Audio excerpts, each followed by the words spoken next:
Hi guys, so ayan, kakain tayo ng dechang at saka bukumpap. Ayan. Ito po yung dechang. Dechang is a large intestine of a cow or pig, if I'm not mistaken. Large intestine po siya. It's not gopchang or makchang. Super favorite ko to every time na nandito ako sa Korea. I make sure na I eat this food. It's either yung chicken or yung dechang. Before, nalilito ako kung ano yung dechang sa gopchang, sa makchang. Pero ito yung dechang. Ito talaga yung favorite ko as in. Together with the fried rice, which is bukumpap. Yun siya. Guys, ang sarap ito guys. Kain tayo. Ayan, try na natin. So ito, take out lang siya. May kasama siyang mga side dishes.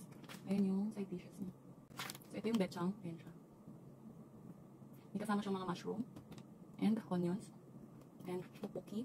Ito naman yung bukumpap. Let's try the dechang, guys. Okay. Meron ako dito. Ito yung sauce niya. I think it's sesame oil and salt. So let's try.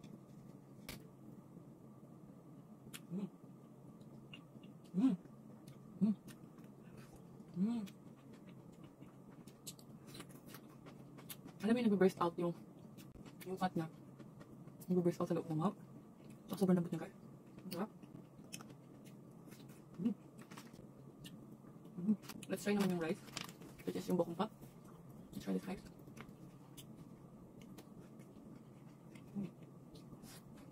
Wow. Hindi siya masya.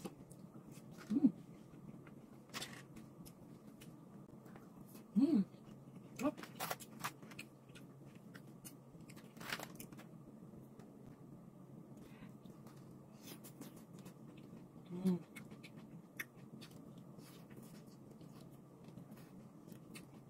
Mahilig ako sa gulay.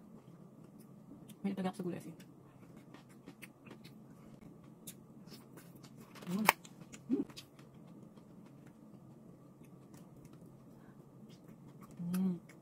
Masarap talaga siya. Masasabay mo ng onion. The best.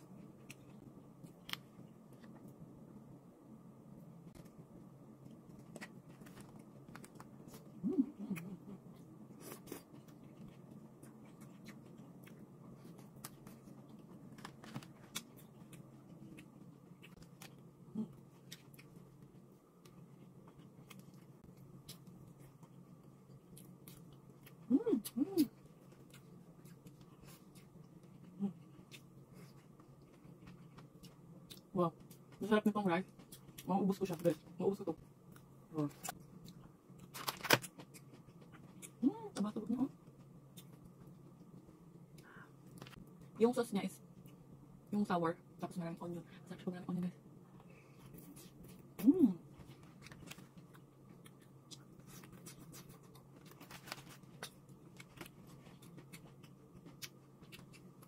Compare sa gopchang and makchang.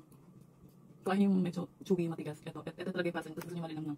Actually, I like gopchang and makchang din. Pero sa tatlong yan, ito talaga yung favorite ko itong dechang. As in, sobrang juicy niya. Ang dali niya na, parang nag-melt on your mouth. Ang sarap niya talaga. Tsaka yung bukumpap, syempre, the best na partner yan. Bukumpap and dechang. So, ang ganda lang yung video ko, guys. So, kung gusto niyo yung video ko, please like my video and share. And then, follow niyo na rin ako, guys. See you on my next video, guys. I love you!